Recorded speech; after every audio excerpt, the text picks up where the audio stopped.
Hola a todos y bienvenidos a un nuevo vídeo de Lethal Mystery, donde hoy no trataremos ningún misterio como tal, ni ninguna teoría de la conspiración, pero sí un terrorífico suceso 100% real que ocurrió durante la Segunda Guerra Mundial, pero que no es nada conocido. Y es que hoy vamos a hablar sobre el increíble naufragio entre tiburones de, como decía, la Segunda Guerra Mundial.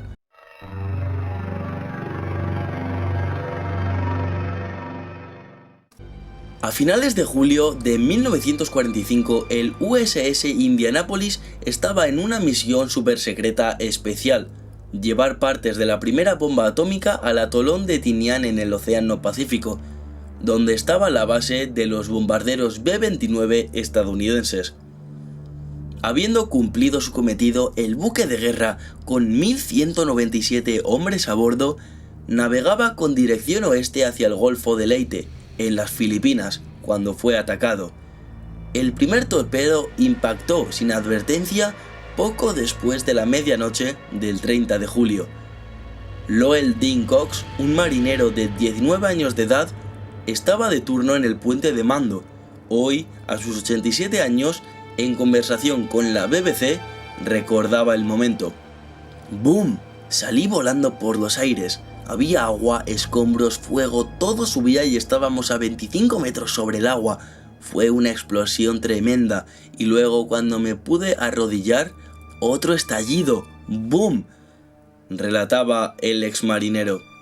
El segundo torpedo que disparó el submarino japonés, que había percibido la embarcación enemiga y había esperado hasta tenerla cerca para no fallar, casi partió el crucero en dos. Con incendios consumiéndolo todo bajo la cubierta, el enorme barco empezó a inclinarse hacia un lado. Llegó la orden de abandonar el buque. Cox trepó el lado más alto y trató de saltar al agua. Se golpeó contra el casco y rebotó antes de caer en el océano. Miré para atrás. El barco estaba hundiéndose en picado. Había hombres brincando desde la popa mientras las hélices seguían rotando. 12 minutos. ¿Se puede imaginar un barco de 186 metros de largo, que es el tamaño de 2 campos de fútbol, hundiéndose en 12 minutos? Sencillamente se volcó y naufragó, nos relataba el hombre de nuevo. El Indianapolis no tenía sonar para detectar submarinos. El capitán Charles McVay solicitó una escolta, pero se la negaron. La Armada de Estados Unidos tampoco le pasó información sobre el hecho de que había submarinos japoneses activos en el área. El Indianapolis estaba completamente solo en el Océano Pacífico cuando naufragó. Nunca vi una lancha salvavidas. Finalmente escuché unos gemidos y gritos, nadé en esa dirección y me uní a un grupo de 30 hombres con los que me quedé. Pensamos que era cuestión de esperar un par de días mientras nos recogían, le contaba el marinero a la BBC. Pero en realidad nadie estaba en camino a rescatarlos. A pesar de que el Indianapolis envió varias señales de auxilio antes de hundirse, por alguna razón la fuerza naval no tomó en serio esos mensajes.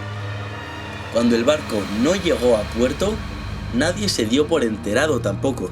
Unos 900 hombres, sobrevivientes al ataque con torpedos, quedaron a la deriva en grupos en medio del vasto Océano Pacífico, y bajo las olas, otro peligro acechaba. Ya conocemos cómo sucedió ese ataque militar de los japoneses a las fuerzas navales estadounidenses. Pero como digo, esto no acabó aquí. El terror siguió para los sobrevivientes. Como acabo de decir, otro peligro acechaba bajo las aguas. ¿Y de qué se trataba? Pues la verdad es que, atraídos por la matanza del naufragio, cientos y cientos de tiburones venían en dirección a los sobrevivientes desde los alrededores. Nos hundimos a la medianoche y vi uno por la mañana cuando salió el sol. Eran grandes, le juro que algunos tenían más de 4,5 metros de largo. Estaban continuamente ahí, la mayor parte del tiempo comiéndose los cuerpos de los muertos. Gracias a Dios había mucha gente muerta flotando en el área, aseguraba Cox. Pero pronto empezaron a atacar a los vivos. Perdíamos 3 o 4 compañeros cada noche. Uno sentía miedo constantemente, pues los veía todo el tiempo. A cada rato uno veía sus aletas, una docena, 2 decenas en el agua. Venían y se tropezaban con uno. A mí me golpearon varias veces. Uno nunca sabía cuándo iban a atacar, le decía Cox a la BBC. Algunos de los marineros golpeaban el agua, pateaban y gritaban cuando los tiburones atacaban. La mayoría de los marineros decidieron mantenerse unidos en grupo, pues consideraban que esa era la mejor defensa, pero con cada ataque, las nubes de sangre en el agua, los gritos y el chapoteo hacían que vinieran más tiburones. En esa agua clara uno podía ver a los tiburones merodeando, y de tanto en tanto, como un rayo, uno nadaba derecho para arriba, cogía a un marinero y se lo llevaba. Uno vino y se llevó al marinero que estaba a mi lado, aseguraba de nuevo Cox. Los tiburones, sin embargo, tampoco eran los peores asesinos. Y es que, bajo el sol abrasador, día tras día, sin comida ni bebida por días, los hombres estaban muriendo de exposición o deshidratación. Con sus salvavidas empapados, muchos terminaron exhaustos por tratar de mantenerse a flote y se ahogaron. A duras penas podía uno mantener la cara afuera del agua. El salvavidas tenía ampollas en mis hombros, ampollas encima de mis ampollas. Hacía tanto calor que rezábamos para que oscureciera, y cuando oscurecía, rezábamos porque amaneciera, pues hacía tanto frío que nuestros dientes castañeteaban, relataba Cox. Luchando por seguir vivos, desesperados por agua dulce, aterrorizados por los tiburones. Algunos de los sobrevivientes empezaron a desvariar. Muchos alucinaban, se imaginaban islas secretas en el horizonte, o que estaban en contacto con submarinos amigos que estaban en camino para rescatarlos. Cox se acuerda de un marinero que estaba convencido de que el Indianapolis no había naufragado, sino que estaba ahí, flotando cerca de la superficie. El agua dulce se guardaba en la segunda cubierta de nuestro barco. Un amigo alucinaba que podía ir al barco y tomar algo de agua. De repente su salvavidas estaba flotando sin él. Y luego él emergió y nos contó cuán buena y fría estaba el agua que debíamos ir a tomarla. Le explicaba Cox de nuevo a la BBC. Estaba tomando agua salada, por supuesto. Este hombre murió poco después. Con el paso de los días y las noches, más hombres iban muriendo. De repente, por casualidad, en el 4.º día, una aeronave de la marina pasó y vio a algunos marineros en el agua.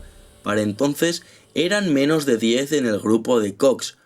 Inicialmente pensaron que no los habían visto, pero luego, poco antes del atardecer, un hidroavión grande apareció súbitamente, cambió de dirección y voló sobre el grupo. Uno de los hombres nos saludaba desde el avión. Fue entonces que se nos salieron las lágrimas, se nos erizó la piel y supimos que estábamos salvados, que nos habían encontrado, al menos. Fue el momento más feliz de mi vida, juraba Cox. Barcos de la Armada se apresuraron a llegar al lugar y empezaron a buscar a los grupos de marineros dispersos en el océano. Durante ese tiempo, Cox sencillamente esperaba, asustado, en estado de shock, inconsciente a ratos. Oscureció y una fuerte luz bajó del cielo. Desde una nube pensé que los ángeles estaban viniendo, pero era el buque de rescate que dirigió su reflector hacia arriba para darle esperanza a los marineros y avisarles que los estaban buscando. En algún momento de la noche me acuerdo de que unos brazos fuertes me subieron a un bote. Saber que te salvaste es la mejor sensación que se puede tener, aseguraba. Pero ¿a quién se debe culpar? De una tripulación de casi 1.200 hombres sobrevivieron solo 317. En busca de un chivo expiatorio, la Fuerza Naval de Estados Unidos responsabilizó por el desastre al capitán McVay, quien estaba entre los pocos que lograron sobrevivir. Durante años recibió cartas llenas de odio, y el pobre hombre en 1968 se suicidó. La tripulación sobreviviente, incluyendo a Cox, hizo campaña por décadas para que exoneraran al capitán. Lo lograron 50 años después del naufragio. Cox pasó semanas enteras en el hospital tras el rescate.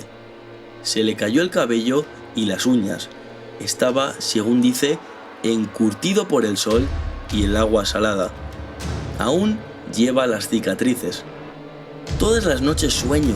Quizás no esté en el agua, pero estoy buscando a mis compañeros frenéticamente. Es parte del legado. Sufro de ansiedad todos los días, particularmente en las noches, pero vivo con ello, duermo con ello y me las arreglo. De esta forma, Cox se abría por última vez ante la BBC. Y esta, amigos, es la conclusión. Fue una odisea imposible de olvidar para Cox y los demás sobrevivientes. La ansiedad, como contaba este hombre, es parte del legado. Y es que en esa época, ese día, en este ataque militar, muchos hombres murieron. Pero traigo al canal porque, como ya sabéis, todo esto no quedó ahí. Y no solo estos militares, estos navegantes, murieron de hambre, murieron de calor, murieron de deshidratación, sino que para hacer más especial, terrorífico, espeluznante ese suceso, cientos y cientos de tiburones merodeaban, comiéndose a los muertos, y después, como relataba este hombre, cogiendo carrerilla, bajando hacia el fondo del mar y dando saltos a por los navegantes que aún quedaban vivos. De verdad que me intento poner en el lugar de uno de estos hombres y no puedo. Debió de ser horroroso. Debió de ser muy difícil de pasar. De ahí que muchos hombres empezasen a desvariar. Algunos desvaríos, algunas locuras ya contadas también en el vídeo.